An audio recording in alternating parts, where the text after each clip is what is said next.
The phone rang at 3:17 a.m., the way it does only when something has already gone terribly wrong. I was half awake anyway. Years of living alone after a divorce teach you to sleep lightly. Ears tuned to every creak like the house itself might whisper your name. The ringtone was a slowed piano version of an old pop song my daughter, my Amelia, had adored when she was 15. She'd named the contact Dad with a sunflower emoji, and seeing it glow on the screen in the dark made the air in the room turn colder. Dad.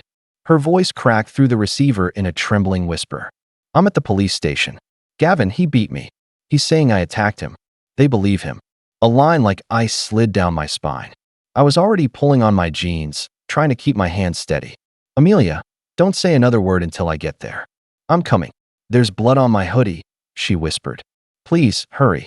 The call cut off. I tore out of the house with only my keys, wallet, and the old leather jacket from my detective days.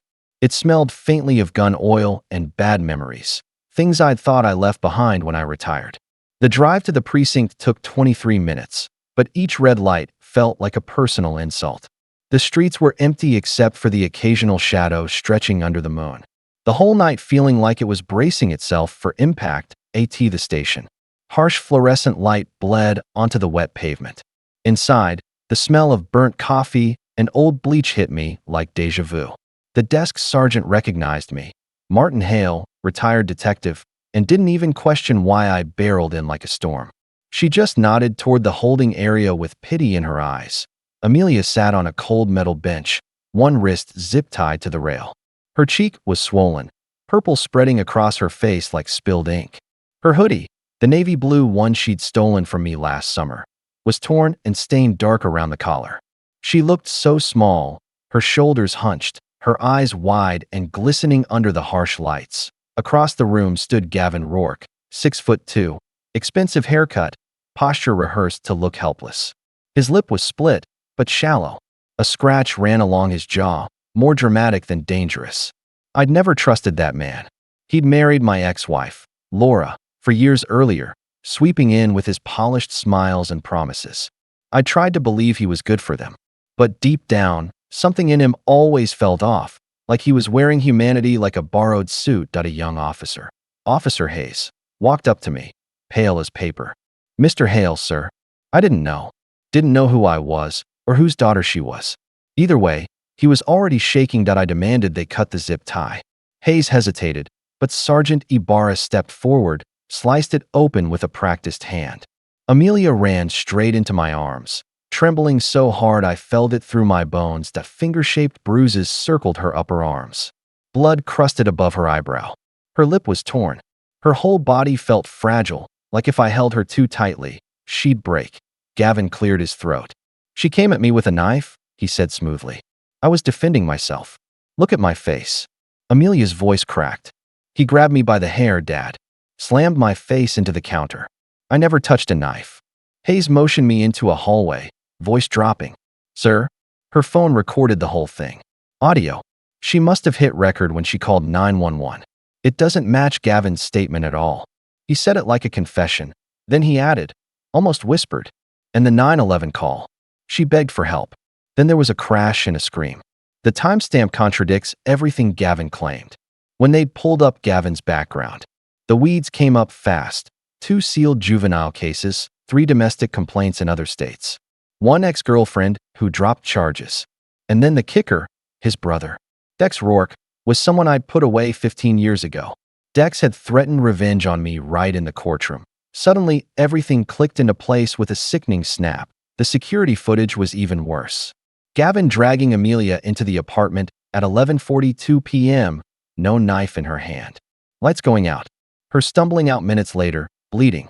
Then him hiding evidence. Caught on camera and confirmed by the building superintendent, Mr. Sharma. The moment Hayes said the words, Gavin Rourke, you're under arrest, Gavin lunged at Amelia. I didn't think. My body moved on instinct, slamming him into the wall so hard the sound echoed. Officers cuffed him, steel clinking like punctuation. He spat as they dragged him away. This isn't over, Hale. But it was. For him. At the hospital, bright lights exposed every injury. Old fractures appeared on the scans, healed ribs, a wrist broken months earlier. This hadn't been the first time. A social worker, Elena Cruz, spoke with Amelia privately while I stood outside wishing I could turn time backwards and choke every ghost that had ever touched her. Later, on my porch swing at dawn, wrapped in a blanket and drinking hot chocolate from her cracked dinosaur mug, Amelia told me the truth. Gavin had been hurting her for months. Always when Laura wasn't home. Always with the same manipulative smile afterward. I thought no one would believe me, she whispered, but I did. And that changed everything. When Laura returned from her business trip and saw Amelia's injuries, she broke. She apologized over and over, tears running down her face as she held our daughter. Gavin's bail was denied. Laura filed for divorce immediately and moved into the spare room down the hall from Amelia. Evidence kept piling up. Neighbors, cameras, the hidden knife, even a letter from Dex Rourke in prison apologizing for his brother. Gavin took a plea, 7 years, no parole for 5. Amelia moved in with me permanently. We redecorated her room with string lights and green walls and small pieces of hope. Some nights the nightmares returned. We had a knocking system. 3 knocks meant she needed me. 2 meant I was there. Slowly, the bruises faded. Her voice returned stronger.